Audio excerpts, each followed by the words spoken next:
عافاكم جاوبوني يا المغاربة، واش هكا حنا واش نبكيو عباد الله؟ واش عادي ان امرأة تضرب راجلها قدامو قدام العالم كامل وفي التلفازة العمومية؟ اش من صورة غادي نعطيو على الأسرة المغربية؟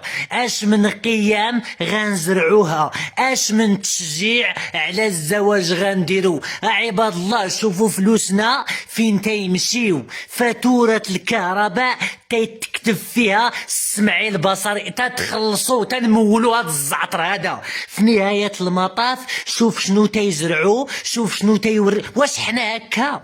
واش المغاربة دابا بكل صراحة وبلا ما يقول لي حتى شي واحد ما تفرجش في هادشي، ما بقيناش كنتفرجوا في هادشي؟ راه من حقنا نطالبوا بتزويد البرامج التلفازة، ومن حقنا نقولوا بان هادشي ما كيمثلناش والاسره المغربيه ما دايراش بحال هكا، ومن حقنا اننا نطالبوا بان الاعلام يتوظف والقنوات التلفزيونيه باش انها تزرع قيم، تزرع اخلاق، تسوق لصورة زوينة على المجتمع المغربي والعائلة المغربية والأسرة عباد الله دابا واش كاينة شي أمة؟ عباد الله دابا واش نتوما، واش حنا مغاربة؟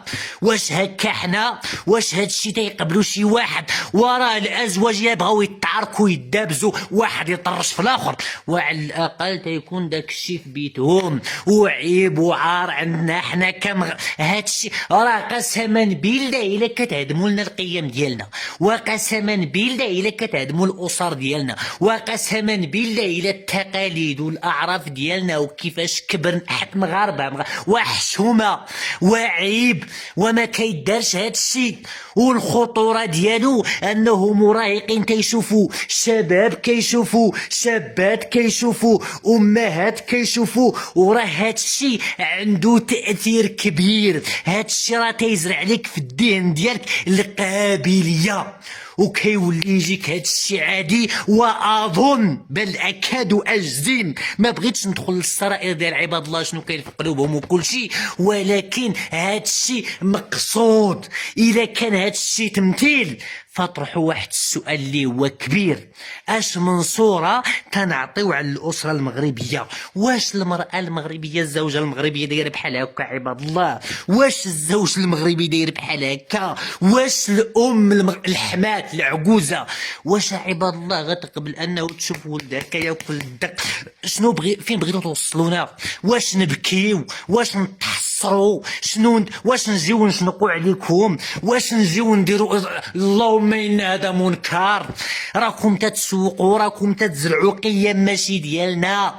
راه حنا دولة عريقة، راه عندنا امتداد في التاريخ. احترموا الهوية ديال هاد البلاد، واحترموا العبق ديالو، واحترموا الحضارات اللي توافت. وراه خنقتونا، راه حشومة عليكم. ويا المغاربة يجب محاربة هادشي، ماشي ما نتفرجوش فيه. راه تنخلصوا، راه تنأديوا عباد الله.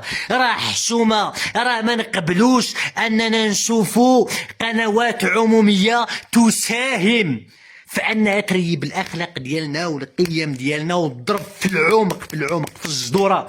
وهذا الشيء غادي يكونوا عنده انعكاسات وشفناه ومازال غنشوفوه. وكنا تنقولوا بان هذا الشيء عيب يكون في السوشيال ميديا، مع العلم انه تليفون ديال بنادم وحياته تيصورها، وتنقولوا بانه لا بد من تقنين هذا الشيء، ولا بد من اننا نوضعوا حدود لهذا الشيء، لانه تيعطي صوره خايبه، لانه ما كيمثلناش، لانه ما تيعكسش حقيقتنا. واذا بنا يا عباد الله ولينا تنشوفوه بانه كيتمول من فلوسنا. فين هي الرقابه؟ فين هي الهكا؟ فين الزمر؟ فين الزعتر؟ فين النعناع؟ فين الشبه؟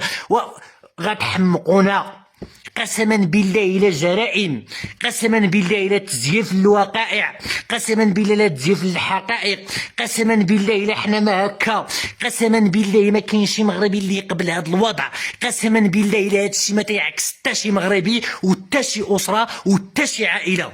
وتنعرفوا ناس اللي كيدابزوا وتيوصلوا لخزيت وخلافات اسريه وخلافات في العائلات، ولكن باش انهم راه ضرب راجلها قدام وقدام العالم وامام الملأ وفي التلفزه والكاميرات ويبان داك الشيء، اي تاثير سيتركه ذلك في نفوس الشباب وفي نفوس المراهقين وفي نفوس المغاربه كاملين.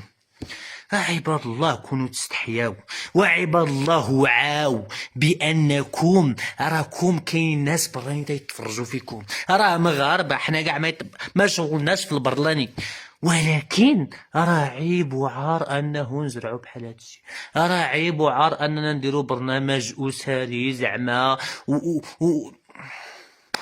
لا حول ولا قوة إلا بالله. أظن بأنكم فهمتوني. راه دابا بنبغي يقول لك ما تعصبش، ولكن هادشي راه ماشي غير تيعصب، هادشي راه إذا فهمتيه بالعمق ديالو واستوعبتيه مزيان واستوعبتي الآثار اللي ممكن يخليها، وقسما بالله تتهز الصك وتمشي وتقول شوف ما بقاش وقت للمقاومه، هاد الناس تيديروا فينا ما بغاو، عندهم الفلوس، عندهم النفوذ، عندهم القرارات، عندهم كل شيء وتيديروا ما بغاو. اوغوفوار عبدول، الله يعاونكم. عيب عيب وعار وحشومه، ولا يمثلون هذا، ولا اظن بانه كاين شي مغربي وسخفتونا، والله ياخذ فيكم الحق والله يدينا في الضو.